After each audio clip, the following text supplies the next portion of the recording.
Olá, sejam muito bem-vindos aos Jovens e Cidadania, um programa cujo objetivo é chamar a atenção de todos os jovens e cidadãos portugueses para o seu papel importante na construção da nossa sociedade. Mas para juntos comentarmos estes temas relacionados com esta questão, eu hoje tenho a ajuda de dois comentadores. Eles que são Nuno Correia, fisioterapeuta. Olá, Inês. Mais uma vez, olá Nuno. Tudo bem? E também outra cara conhecida, a Nádia Matos, deputada municipal. Olá Nádia, mais uma vez bem-vindos. Obrigada. E hoje nós vamos falar sobre um tema importante que na verdade demonstra também o que aconteceu recentemente na nossa sociedade, que são as eleições. E eu queria começar por referir primeiramente uma notícia que diz que os jovens portugueses querem saber de política. Sim, só não demonstram pelo voto. Nádia, será que foi isto que nós observamos nos resultados das últimas eleições? Será que de alguma maneira os jovens já começam a estar mais ativos no papel da nossa sociedade? O que é que tu podes dizer? Eu penso que sim, eu penso que se nós analisarmos o paradigma daquilo que é o ato eleitoral que tem acontecido ao longo do tempo, nós vemos, ou víamos, uma sociedade basicamente dividida, porque temos um grande número de abstenção, sempre tivemos, a maioria é abstenção, e dentro do eleitorado que vota, os jovens eram quem menos votava ou quem menos se dirigia às urnas por um descontentamento com a política, por uma forma de estar desacreditada nos políticos, talvez por aí. E isto acontece há muitos anos em Portugal e na nossa realidade política, no nosso sistema.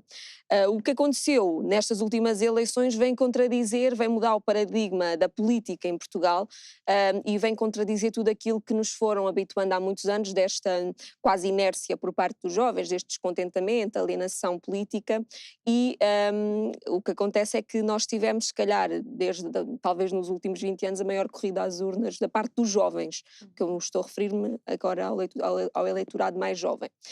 Tivemos muitos jovens a votar pela primeira vez, que exerceram esse direito, ou dever, e que votaram, e portanto nós vemos também que a nossa realidade política mudou.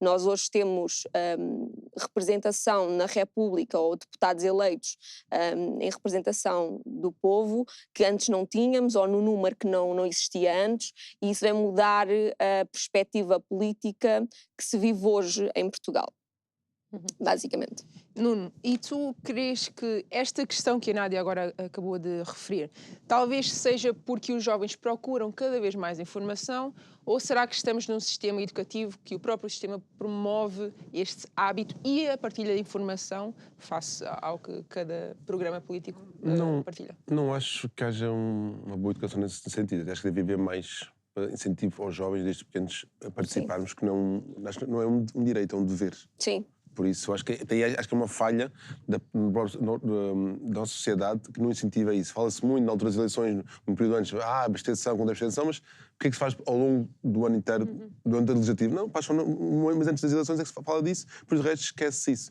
O que eu acho, sim, é que muitos jovens começaram a ter acesso à informação, que existe. Há um grande descontentamento de parte da população e satisfação devido à incapacidade de muitos jovens, normalmente, alcançarem determinados objetivos na sua vida e que vêm lá fora oportunidades disso e veem que no país deles, nos casos do nosso país, não é possível. E depois vimos também certos grupos partidários que conseguiram ir buscar esses jovens. Sim. Havia essa lacuna e vamos a ver que os partidos que cresceram foram através dos jovens, ou seja, foram buscar esse eleitorado, conseguiram falar e chegar a esses jovens que outros partidos durante anos e anos e anos não conseguiram fazer, ou sequer negligenciaram. Falávamos do tempo que havia sempre nas eleições, que era sempre falar para os pensionistas, falar para os mais velhos. Sim. Nunca ninguém fala para os jovens. Hoje em dia já tem que ter essa atenção do que acontece. Partidos já vão para o TikTok, partidos vão para o Instagram. Quando os jovens eles tentam Sim, entrar... a comunicação mudou, basicamente. Não se fala tanto para os pensionistas, fala-se mais para aí. Era um grupo, uma faixa etária que não estava a aderir. E houve quem aproveitasse isso. E soube falar, soube haver necessidades, havia ali um vazio, que houve partidos, aliás, foram dois partidos que se calhar mais conseguiram ocupar esse espaço. Não é? Então, vimos partidos antigamente, os resultados que tivemos agora recentemente, que no passado tinham muitos jovens, mais à esquerda, que agora perderam bastante, e à direita houve um crescimento muito grande, podemos falar do Chega, do Iniciativa Liberal, conseguiram cativar e falar a esse público jovem. Também um pouco livre, mas porque não tem noção dos dados do eleitorado do LIVRE, qual é a faixa etária do LIVRE, mas sei que no Centro Liberal e no Chega conseguiram captar muito desse eleitorado que não votava, uns começaram a votar agora, outros não votavam, pelo descontentamento que têm. E aí eu não sei se às vezes é mais um voto também de protesto. Acaba por ser, porque se formos ver os dados que nós temos acesso por parte do eleitorado, dos votantes, a maioria, vamos utilizar o exemplo do Chega, que é o partido que tem um mediatismo assim maior no nosso sistema político. Mas também, desculpa interromper, porque lhe é dado esse mediatismo. Sim, porque lhe é dado, sem dúvida. Mas o Chega, ou seja, se nós formos avaliar o eleitorado Chega, são pessoas, mais de 70% do eleitorado Chega vem da esquerda, vem do Bloco de Esquerda, vem do PCP, vem do PS, ou seja, não são de direita originalmente, não são pessoas, não é um eleitorado que venha de direita. É um voto de protesto, são pessoas que estão descontentes com o sistema político, são pessoas que estão descontentes com as medidas que estão implementadas em Portugal e por isso utilizam a voz que no interpretar delas se parece ser mais de contestação e utilizam aquele voto. Assim como eu acho que o Chega está a ser um bocadinho mais do que era o Bloco de Esquerda há 15 anos atrás. Sim, quando tinha para aí 18 deputados. Exatamente. E conseguiram dissipar ao longo do 18, passaram para 1. Exatamente. Mas aconteceu muito isto desde que se aliaram ao PS, na altura de 2015. Eu acho que isso foi... E os partidos de protesto perdem por isso. Quando acabam por juntar-se, estão a dizer, então, mas eu votava neste como protesto e agora este está-se a juntar àquele partido ao qual eu protestava. Ou seja, acabam por deixar de ter representatividade e acho que esse protesto acaba por um certo partido que tanto reclama e vai contra o tal sistema que está montado nestes últimos 50 anos e acaba por ir buscar sempre que fomos ver o PSD cresceu, neste caso a AD, desculpa, cresceu, a iniciativa liberal cresceu, ou seja, a única que cresceu à esquerda foi o LIVRE. Sim, foi buscar pouco ali dos votos, por causa diretamente do Bloco de Esquerda, talvez. Porque eu acho que o LIVRE é dentro da esquerda, exato, é um partido ali que se aproxima mais do PS. É a mesma coisa um bocadinho como o PAN, que eles assumem-se como pendões se necessário for, em orçamentos. Acabou por perder muito porque acabou de deixar de ter uma opinião. Sim, exatamente. Deixou de ter uma opinião ali vincada e desde que aconteceu com o da Madeira também, então acho que aí foi-se dissipando. Ou seja, a nível político vão-se desgastando, estes partidos vão-se desgastando através do discurso que utilizam, através das parcerias que fazem entre uns e outros e dos discursos que se radicalizam muitas vezes. E é isso que as pessoas estão fartas também. É essas parcerias que estão fartas. Sim, exatamente. E o que fez a esquerda perder em Portugal foi a própria esquerda. Foram eles que cavaram a sua própria cova. Sim, porque não tem outra justificação. Aquilo que aconteceu ao PS é inédito, mas é muito bem feita porque é um resultado da falta de interesse deles em realmente governar para os portugueses, exatamente, governar para os portugueses ou tentar chegar a consensos. Eles estão muito mais interessados em eleger deputados para o próprio mérito do partido. E isso tem agora vê-se, a preocupação agora quem vai eleger os juízes, a preocupação deles é essa. Sim, quem exatamente. vai eleger os cargos. Exato. Ninguém está preocupado em resolver o problema da população. E isso acho que aí o Chega ganha protagonismo porque afasta-se disso, expõe isso e por isso eu estou preocupado com isto. Ou seja, essa narrativa acaba sempre por ter alguma atualidade por causa do povo. Então, eles estão preocupados com os juízes, com os cargos. Aquele está preocupado sim connosco. E se vai fazer ou não, não sei, não sabemos. Mas acaba por, mais uma vez, ir buscar aquele vazio que os outros continuam a não estar preocupados. Estão preocupados em cargos, em quem vai fazer a revisão da Constituição, quem vai escolher os juízes, quem vai escolher as secretas, enquanto Chega vai buscando o discurso daquilo que as pessoas de protesto querem ouvir. Sim, exatamente. E acabam por perder. E vimos o PS que perdeu 1 milhão de eleitores no espaço de 2, 3 anos. Sim. Isto é o que nós observamos no sistema democrático. Alguma coisa se quer dizer, não é? Exato. Em que o povo acaba por expressar o seu voto, a sua intenção. Aqui há muito descontentamento, como falámos. Há de certa maneira uma... Acho que é o principal descontentamento, acho que é isso. Sim, de tentar ter algo novo, no fundo. E os jovens estão envolvidos nisto. E era isto que eu queria perguntar também, Nádia. Sem esquecer o tema democracia, tivemos aqui esta partilha que faz muito sentido falar um bocadinho, comentar as eleições, mas no sistema democrático que nós temos hoje, e tu como jovem e deputada municipal, tu sentes que é fácil participar ativamente na vida política portuguesa, ou que obstáculos é que tu tiveste que ultrapassar, ou atualmente até ultrapassas para o fazer? Eu acho que isto a nível geral, o problema da política portuguesa é a comunicação por parte dos políticos. Ou seja, como se faz uma comunicação distante ou para elites não se está a falar para o povo em geral. E o que acontece com os partidos mais mediáticos é que falam para o povo no geral. Falam em questões que importam, nestas questões que o Nuno falou, na habitação, na saúde, não, nós vemos aqui para fazer diferença. Mesmo não façam, eles vão falar. E isso é que importa, a maneira como nós nos dirigimos às pessoas, porque nem todas as pessoas em Portugal são pessoas formadas, embora nós queiramos acreditar que sim, não são todas, e muitas não têm essas oportunidades. E isso faz com que a nossa perspectiva política, o nosso desejo de querer um Portugal melhor, se resuma a nada, porque as pessoas não têm oportunidades, vão votar em quê?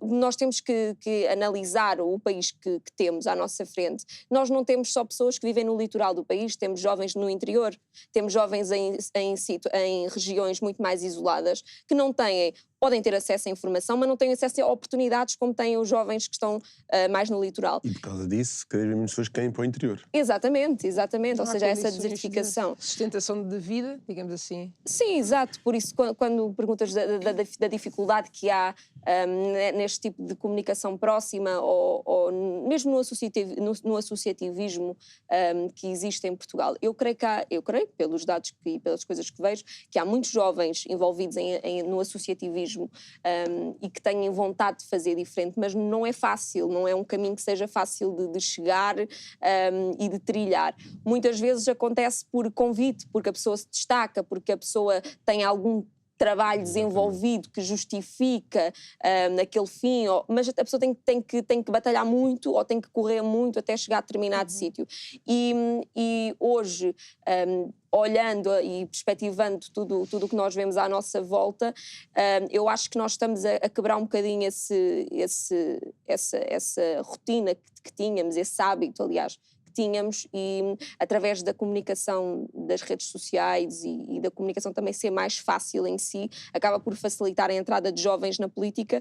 Nós temos praticamente todos os grupos parlamentares têm jovens elegidos como deputados, e não só na Assembleia da República, mas também nas Assembleias Municipais, e existe trabalho feito por parte de autarcas que são jovens, que são pessoas que têm trabalhos fora, que contribuem para a sociedade ativamente de outras formas, mas que tentam também contribuir através da parte cívica dentro do sistema político. Agora, que não é fácil entrar, não é, e nós vemos que existem ainda muitos lobbies dentro da política, existem muitos interesses, muita manipulação. Isso é que é o problema, que não é os lobbies, e acho que ninguém está a olhar para isso, continuamos a associar para o lado, e isso acho que também é parte do escondimento das pessoas. A Nádia falou da questão fala-se muito da habitação, sim, mas há outros assuntos que começam a interessar aos portugueses que os políticos não estão preocupados. Depois aparecem partidos que vão buscar esses assuntos. É, exato. Ou seja, partidos que focam-se no mesmo discurso, ano após ano, sempre a mesma coisa, vamos dar habitação, vamos dar aumento de salário, aquele clichê base. Há outros assuntos que hoje em dia os próprios jovens querem falar ou sentem necessidade de ver à sua volta e que ninguém fala. Pois basta vir um partido, alguém falar, ou seja, alguém está-me a representar. Todos os outros falam do mesmo, mas aquele vem falar de alguma coisa que eu também sinto, que eu tenho necessidade, e acho que isso é que falta. A comunicação às pessoas falha muito. É uma comunicação muito standard, e depois quando aparece algo fora da rotina ou daquela bolha, mas já é ser mal visto. Tudo que é fora da bolha é mal visto, não é? Sim. Criticado, começa por aí. E censurado. E depois, isso acaba por também atrair as pessoas, a atenção das pessoas. E, como eu disse há pouco, a atenção mediática depois que se dá a isso, desproporcional, em forma de crítica, de censura, acho que também é um fator que ajuda a levar as pessoas a atrair-se mais a esse discurso. Exatamente. Sim. Mas nós, antes então de prosseguirmos esta conversa, que está a ser muito interessante, creio que lá em casa também, nós queríamos então ouvir o comentário da doutora Luísa relativamente a este tema.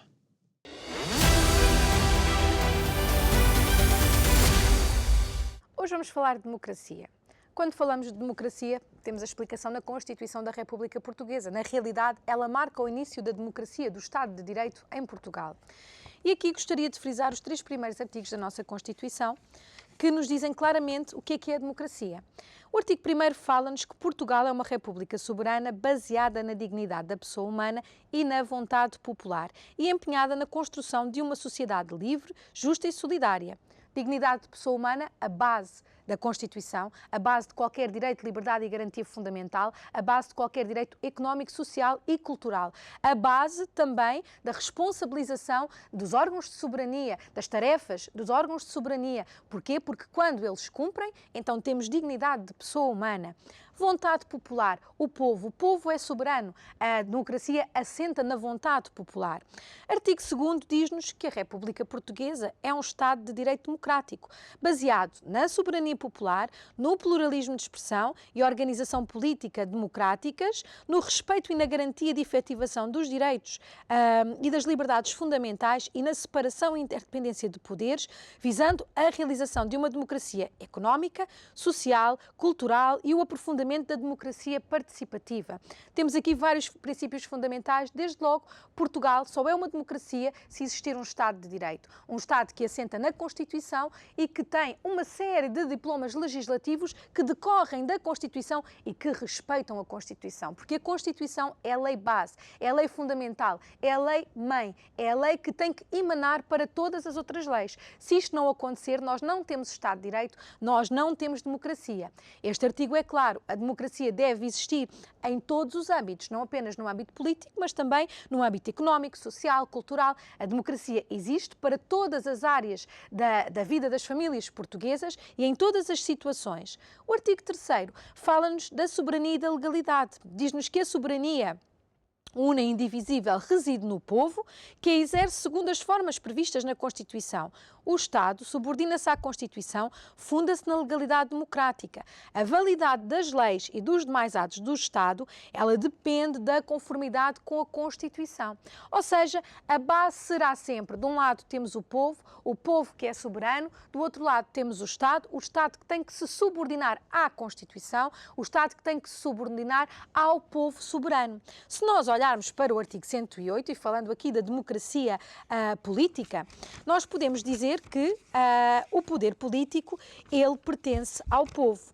O que o artigo 108 diz é precisamente isto. O poder político pertence ao povo e é exercido nos termos da Constituição. Ou seja, o Estado existe, mas o Estado tem sempre na sua base, por um lado a Constituição, por outro lado o povo, as famílias, os jovens, as crianças, os idosos, todos os cidadãos. O artigo 109 fala-nos da participação política propriamente dita dos cidadãos. A participação direta e ativa de homens e de mulheres na vida política constitui uma condição e um instrumento fundamental de consolidação do sistema democrático. Isto é uma realidade. Contudo, os portugueses, as famílias portuguesas, têm muitas formas de participar na vida política e na democracia que deve existir no país. É certo que temos, como estamos aqui a ver, a participação política através do voto, do sufrágio. Está no artigo 10º, inclusivamente. É um dever, é uma obrigação cívica votar, sem dúvida. Mas existem outros mecanismos que a Constituição também prevê. Nomeadamente, temos o provedor de justiça, temos o direito de petição, que está no artigo 52. Gostava de falar do artigo 48, que é muito claro relativamente à intervenção dos portugueses na democracia. O artigo 48 diz-nos participação na vida pública. Olhando para o número 1, diz todos os cidadãos têm o direito de tomar parte na vida política e na direção dos assuntos públicos do país, diretamente ou por intermédio dos representantes livremente eleitos. Ou seja, não apenas através dos governantes, não apenas através das notícias que saem, mas diretamente. Há mecanismos. Eu falei do provedor de justiça, falei do direito de petição, mas há mais mecanismos. Os cidadãos têm o direito de participar nos assuntos do país, assuntos que lhes dizem respeito.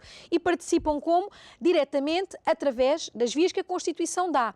Todos os cidadãos têm o direito de ser esclarecidos objetivamente sobre os atos do Estado e demais entidades públicas e de serem informados pelo Governo e outras entidades acerca da gestão dos assuntos públicos. É um direito dos portugueses. Os portugueses têm que saber que isto existe e que existe uma forma de fazer valer, seja recorrendo a outras autoridades, seja, por exemplo, através, artigo 45 e 46, falam do direito de reunião e de manifestação, da liberdade de associação, artigo 51 das associações e dos partidos políticos.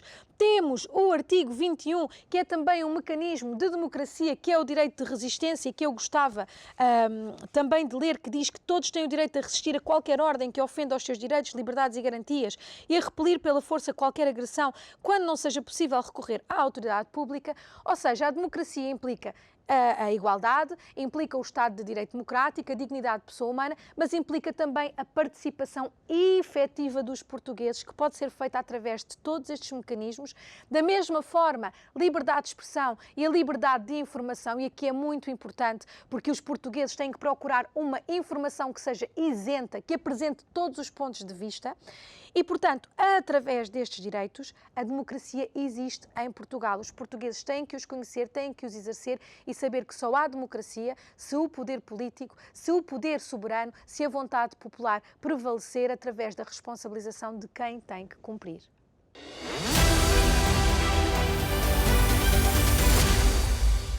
Mais uma vez, muito obrigada, doutora Luísa, pelo seu comentário. E eu queria agora começar por ti, Nádia. Tu crees que, enquanto jovem, todos nós somos jovens, será que os jovens se sentem representados atualmente na política em Portugal? Ou, de certa maneira, esquecem-se, passo a expressão, de ter em conta os jovens também nas suas propostas? Eu acho que é mesmo isso. Eu acho que não é a representatividade em si, é o facto de se terem esquecido dos jovens em Portugal nos últimos 20 anos, em governos socialistas, maioritariamente. Esqueceram-se dos jovens, não, esqueceram-se que nós podemos ser empreendedores, esqueceram-se que nós íamos trabalhar e formar famílias e etc. E esqueceram-se de tudo o resto, que é o futuro. Então, se nós não planeamos o que vem a seguir, como é que podemos achar que vem alguma coisa de bom dali, não é? Do nosso futuro em Portugal. E eu acho que agora estão a começar a perceber que precisamos de apoiar os jovens, ou seja, precisamos dar-lhes ferramentas, não lhes podemos cortar as asas e depois esperar que voem. Isso não funciona. E eu espero mesmo, enquanto jovem e também empreendedora na minha vida pessoal, e não só, que existam estas ferramentas que sejam dadas e que os jovens não sejam esquecidos, porque temos um papel muito, muito importante na nossa sociedade. E, na verdade, Nuno, quando nós não investimos em jovens, tecnicamente não estamos a investir no futuro, como a Nádia referiu. Estamos a anular o futuro. Exatamente, é o presente. O presente, talvez, nós até já falámos em programas os 4 passados. anos, estamos a apostar só nos 4 anos, isso é que interessa. Pensamos em curto espaço de tempo, isto tem que resultar aqui, mas depois a 10 anos... estejam nomeados. Exatamente. Então faz sentido investir nos jovens enquanto futuro da própria sociedade. Sim. Acho que é mais que os jovens. Começamos numa educação infantil mesmo. Tem que se preparar e fugindo um pouco, o tema é preparar, como a Ana falou, é ser empreendedores, porque eles é que vão criar riqueza. Sim.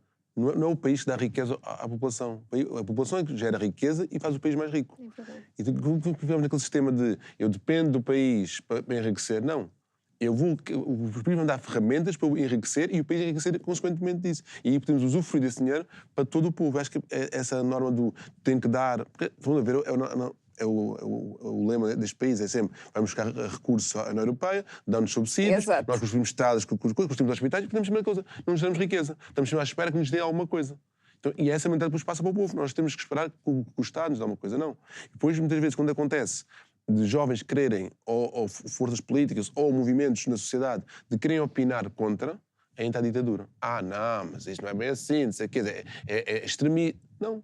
As pessoas estão revoltadas, querem poder exprimir aquilo que sentem e a necessidade. E muitas vezes acontece é que o discurso é sempre canalizado para aquilo que interessa, por exemplo, aos 4 anos. Então, tudo o que for dito muitas vezes a seguir, contra isso, nunca não é bem visto. Isto é o resultado, no fundo, de um sistema educativo feito já há anos, que está a preparar mentes para se enquadrarem em caixas, em vez de serem essas mentes para procurar soluções fora da caixa. Nós estamos a criar as crianças num sistema completamente dependentes. Então, tudo o que for a nível de sistema de sair da caixa, fazer algo, um negócio, empreender, já é mal visto. Não, tu tens que fazer isto porque sempre se fez assim. E então nós estamos a acabar por criticar um pouco o crescimento da própria criança, que futuramente vai ser jovem, adulto e vai gerar riqueza para o nosso país. Sim, isso nem sequer é falado, porque eu lembro perfeitamente, quando era mais jovem, nunca ouvi falar em nenhum apoio a jovens empreendedores que queiram abrir empresas. Não se fala. Era quase tabu, era com censura. Os jovens Exato. não podem ser empreendedor, não é? Não podem esperar grande futuro.